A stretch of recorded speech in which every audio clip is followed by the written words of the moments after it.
This week on Channel 8 News, we'll take a look at the state of Missouri versus Alex A Catterson Trial, a faculty recital, and a look at state politics. Channel 8 News starts right now.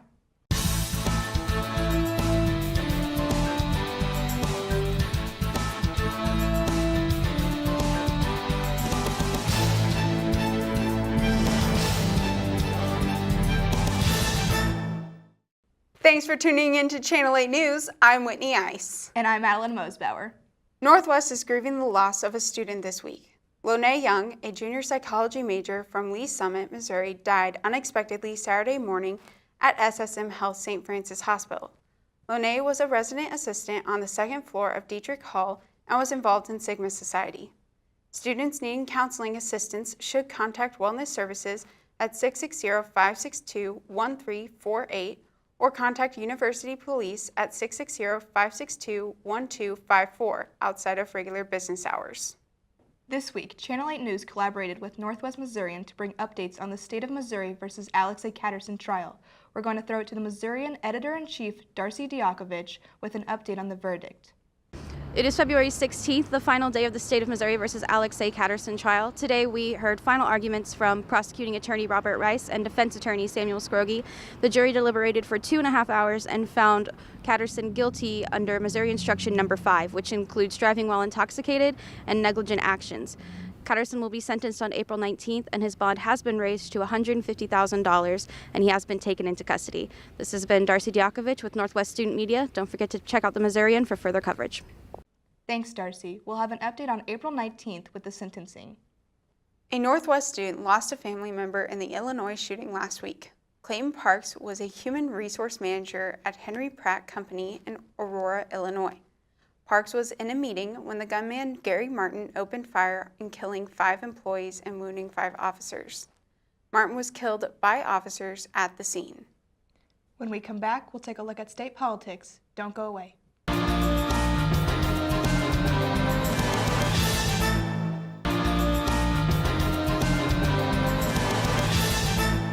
Welcome back to Channel 8 News. I'm Whitney Ice. And I'm Madeline Mosbauer.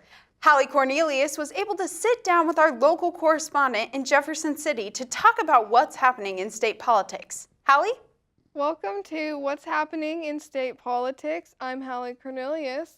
We have our local correspondent, Molly Gardner, here today to talk about what's been happening in the last few weeks with politics. How are you today? I'm good. How are you? Good. So, Northwest has a program called We Gotcha, where they provide free feminine hygiene products to women in need. I heard there was a bill that was filled to reduce the cost of these products. Yep. There's a House bill that we filed 2 weeks ago that would reduce and eliminate the cost of feminine hygiene products.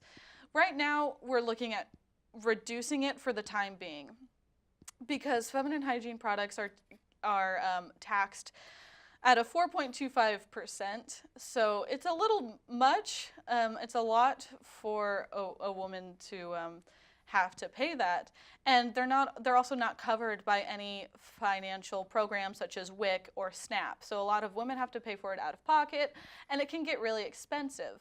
So with trying to take the cost off of the feminine hygiene products, we're trying our best, but the problem is that you have to raise the taxes somewhere else then, because the government does get a lot of money from these products.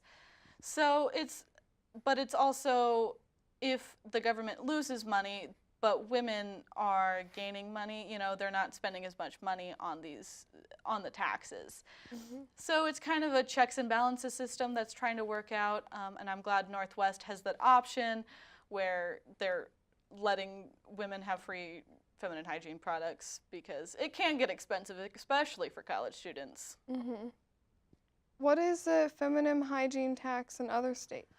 So there are 13 states that actually do not have a tax on feminine hygiene products. Some of them are like Minnesota and Michigan and Maryland, and I think there's 3 other states that propose legislation to remove the tax. So it's almost, it's about a quarter of the way for states to not have this tax. So I'm not sure how other states are dealing with it, but I think it would be a good step in the right direction to not have to pay that tax. I agree with you 100%. And I heard that there was a law that went into effect in December called Clean Missouri. Can you talk about how that's been changing things in the Capitol? Right. So Clean Missouri has a lot of different laws enacted into it. It has the Sunshine Law in it, which pretty much states any email that a legislator sends is public information. So someone can sunshine it and read all of their messages to other lawmakers. There's a few problems that they kind of want to tweak in it, such as like if they're emailing a constituent, it would be, privacy between there. You want to redact if they sent like their social security number, or if they sent certain things like that. So they're trying to figure a way around that. They're also trying to figure out a way to make it safe in a way, because it was originally just for people in the law, but they're thinking of also adding like police officers in it as well.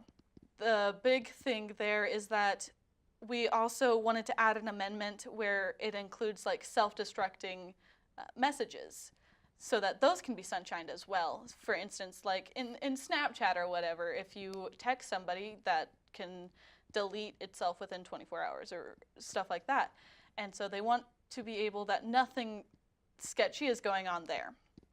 Another thing that's going on in Clean Missouri is that they put a $5 limit on lobbyist gifts. So a lobbyist can go up to a legislator and kind of like bribe them in a way to vote a certain way. But now there's only a $5 limit on there.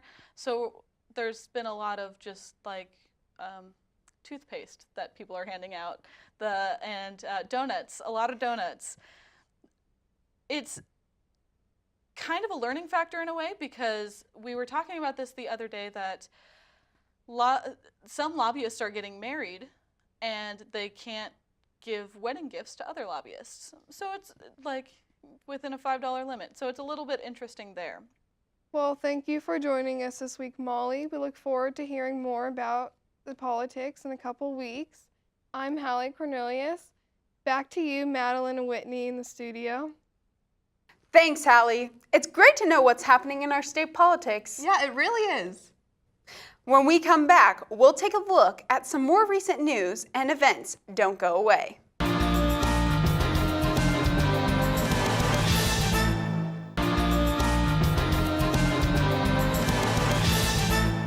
Thanks for tuning in to Channel 8 News. I'm Madeline Mosbauer. And I'm Whitney Ice.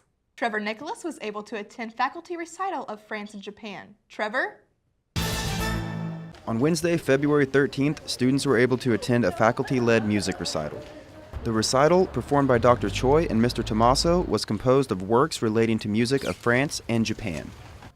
I was able to sit down with Mr. Tommaso after the recital to talk about his performance. So today's recital is taking my previous research on Japanese traditional music and connecting it to some really iconic French composers. The first piece I played by Poulenc was part of this group of 6 very important composers of his day. He actually taught at the conservatory where Makoto Shinohara, the second piece I played, where he studied. So they had some interaction. It's sort of like, here's the French influence on this Japanese composer. He went off to have a very successful career, and then he taught the third person I played. So that was the Akira Nishimura. So it's like you have grandpa, father, and son, if you will, from composing standpoint. Oboe is very well known for being a high pressure instrument, meaning that when you play it, you can feel the resistance. So you have a lot of negative air that you can't get out of your body. This kind of music in particular brings out the athleticism of music, especially as a wind player. You have to train just like an athlete would. Mr. Tommaso teaches an assortment of applied instrument courses as well as general music courses. He has been at Northwest for 2 years now. For Channel 8 News, my name is Trevor Nicholas. Thanks, Trevor. Alex Paulskill was able to attend the musical celebration of diversity last week. Alex? Last Tuesday, the Office of Diversity, Equity, and Inclusion collaborated with the Northwest Symphony Orchestra as they paid homage to Black History Month with a series of musical performances. I got to sit down with the Director of Diversity and Inclusion, Dr. Justin Mallett, about the event. The celebration of diversity was a collaboration between DEI and the Fine Arts Music Department.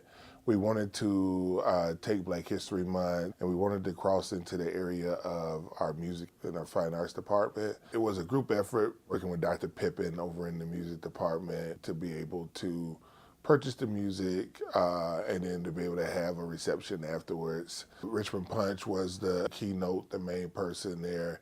He brought with him Mr. Charles Williams, who was the pianist who accompanied him as well. Black history is very important. It's very important that African Americans show their culture.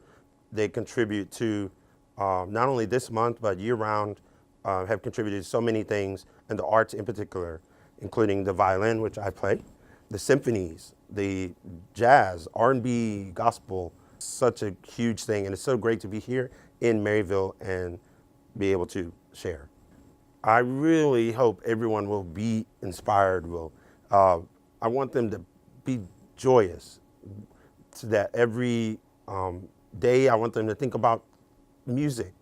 I love to play all music, and I want them to, through my performance, embrace that and just take it with them. Just be able to continue these moments. Reporting for KNWT Channel 8, I'm Alex Polsko. Thanks, Alex. Well, that's all the time we have for Channel 8 News. For stories that matter to you, catch Channel 8 News every Monday through Thursday at 6:15 p.m. right here on KNWT Channel 8, or check our YouTube page at KNWT TV. Northwest Sessions is up next.